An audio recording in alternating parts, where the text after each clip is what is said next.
Hey everyone, I'm back for another video. Obviously, it was Aaron Rodgers Day for me, but it's March Madness and it's a big day or big week and big few weeks to be a college basketball fan. And there's definitely a lot going on in the tournament. So I'm sorry that I've been really busy this week. This is my second video coming out of the day, and it's just gonna be my predictions. I'm gonna try to make this as fast as possible. First, before I start making my predictions, what to know about March Madness so far. So 2023 tournament, like every year, shaping up to be a good one. Number one seeds Alabama. And the 4-1 seeds are Alabama, Houston, Kansas, and Purdue. Obviously, there's a lot of upsets in March. I'm going to try to run through every game as fast as possible while giving a little analysis in each. And obviously, this could change, but these are my predictions as of Wednesday night at 8:08 p.m. Central Time. So let's start in the South region.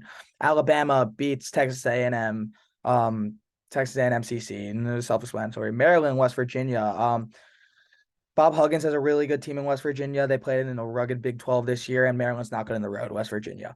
San Diego State College is Charleston. Charleston has a really electrifying offense, and a lot of people will pick them for an upset. It's a 5-12. Charleston went 31-3, but San Diego State's one of the best defensive teams in the country. They have really good guards, and they'll show it here, beating Charleston. UVA Furman, another popular upset. Furman won their conference, and UVA has not been playing good basketball of late, but I really think they right some wrongs by beating North Carolina the way they did, even though North Carolina is not that good of a basketball team. I also think Furman plays a very slow-paced game.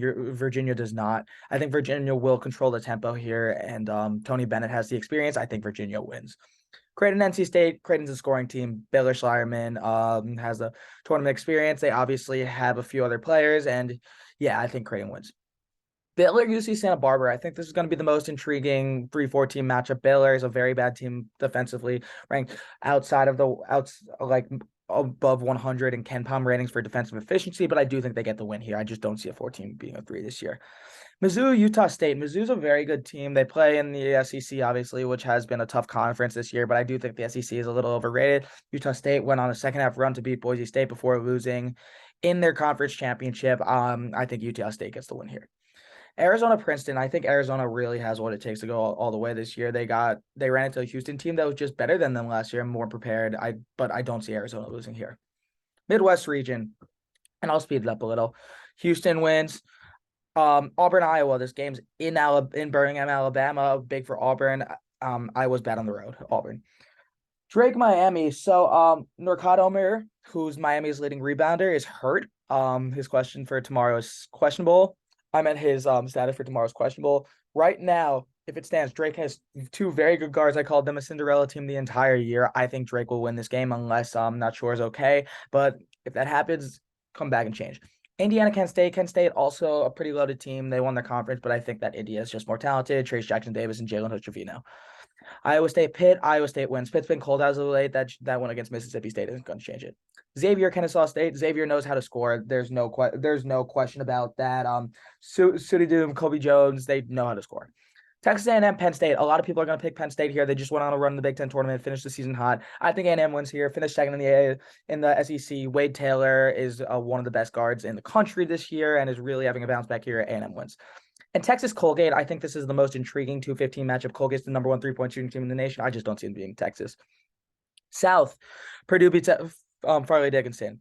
Memphis FAU might be the best first round matchup. Kendrick Davis is the difference here. He's a real difference maker. Have dropped 31 in the AAC's finals against Houston. Duke, Oral Roberts. Oral Roberts, I picked to win any first round matchup besides this. Duke's the hottest team in the country. And yeah, not much. Tennessee, Louisiana. Tennessee's reeling. They definitely didn't look good against Mizzou in the SEC tournament, but I do think they win this game. Kentucky, Providence. This is a very intriguing first round game. For context, Bryce Hopkins transferred from Kentucky after an underwhelming year. He's now averaging 16 a game at Providence. I also think Bryce Hopkins will give Oscar Tshiebwe a lot of problems. Providence plays a lot of good small ball. I think Providence wins here. Kansas State, Montana State. Kansas State, pretty self-explanatory. Michigan State, USC. 25 years straight for Michigan State in the NCAA tournament. I don't think USC has that much gas left in the tank. They win. And Marquette against UVM. Vermont's very scary some years, but they have not been the same defensive team this year. Marquette's really good. And now the West. Kansas beats Howard. Arkansas, Illinois. This is a really good game. A lot of draft talent. Nick Smith, Anthony Black, Jordan Walsh, Ricky Council, Coleman Hawkins, Terrence Shannon. There's really so much to like about this game. It really depends on which Illinois team shows up. Arkansas did get a big win in the SEC tournament. It's hard to trust that team, but they're so talented. There's a reason they started off number 10. St. Mary's VCU. I'm a big A10 fan. VCU plays the best defense in the A10. They won the conference and the conference tournament outright. They get the upset.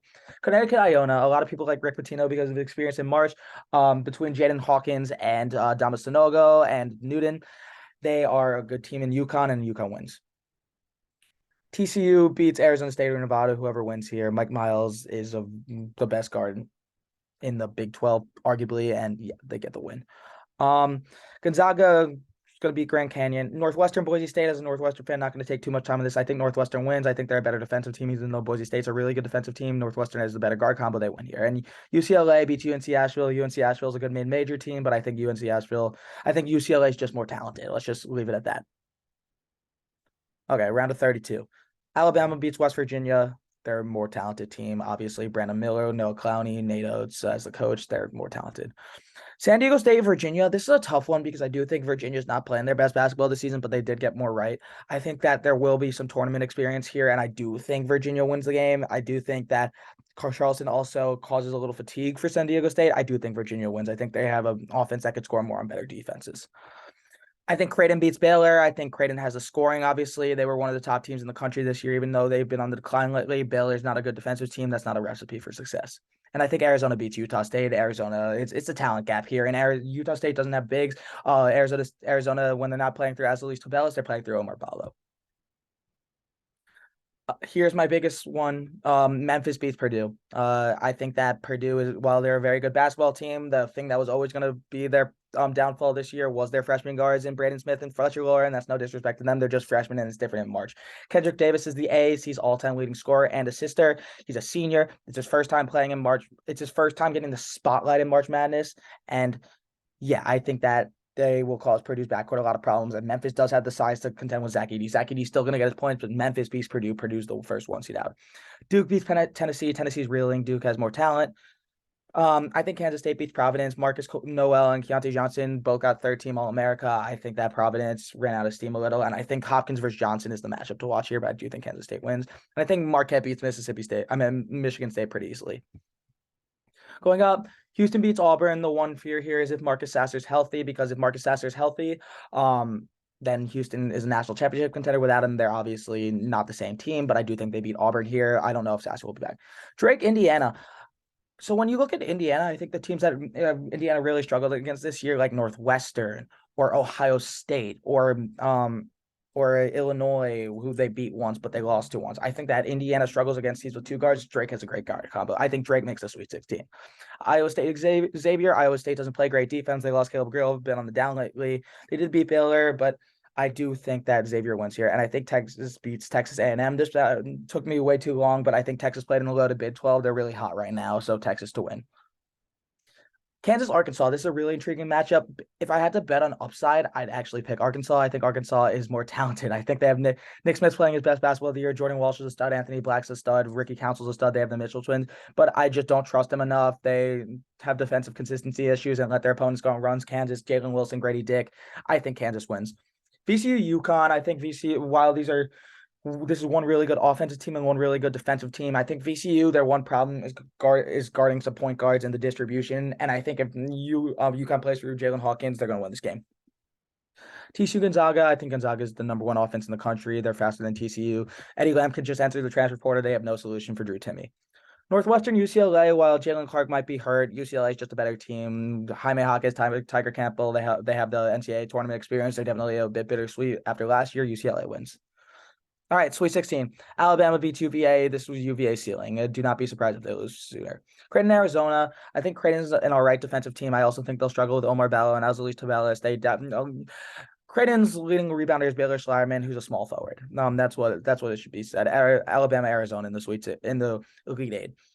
Moving down, I think Duke beats Memphis. I think Purdue's going to take a lot of the tank for Memphis. Duke's one of the hottest teams in the country. I also think Memphis is going to struggle with Duke's size a little. I think Duke wins. And Kansas State, Marquette, I don't think Marquette has a real problem in this game. If they play through their players and everybody knows who Marquette has, Tyler Kolek, Kowan Jones, they're a really good team. Houston beats Drake. I can't see a 12 seed making it to the Elite Eight. And I also think Marcus Sasser is back at this point. And when you have Marcus Sasser, Jarace Walker, Jabal Sheed, and Juwan Roberts, that's a really good basketball team. And I think Xavier beats Texas. The one thing that has really played Texas this year, besides being away from home, is guard play. And you look at these teams, and you look at Sudi Doom and Kobe Jones, and they score. And as Xavier has 4 players that score over 10 points a game, I think that's going to get to Texas. And I think Texas is one of those teams people are really overestimating. They are hot, don't get me wrong, but I think Xavier wins. And then UConn, Kansas. Here's where I think the second 1 seed goes out. I think UConn does beat Kansas. Here's why. I think that Kansas lacks a little size. You could look at KJ Adams and you could look at Jalen Wilson, but they're forwards. You look at Adama Sanogo, he's a true center. He is the best center in this conference, not named Drew Timme. And you look at these guards can play with Kansas. There's a reason UConn got all the way up to number 10 in the country this year. There's a reason that they beat Alabama by 15. So I think UConn beats Kansas, and there will be more on UConn coming later. And Gonzaga, UCLA, I think Gonzaga beats UCLA in a big revenge game. I think Gonzaga's offense is really good, and with Jalen Clark's status questionable, I think Gonzaga has more talent. I don't think they could stop. I don't think the Bruins could stop Drew Timme's post move. I think Gonzaga, even in down year going 28-5, Julian Strawther's a really good scorer. I see it happening. I see Gonzaga beating UCLA. Elite Eight. Alabama, Arizona.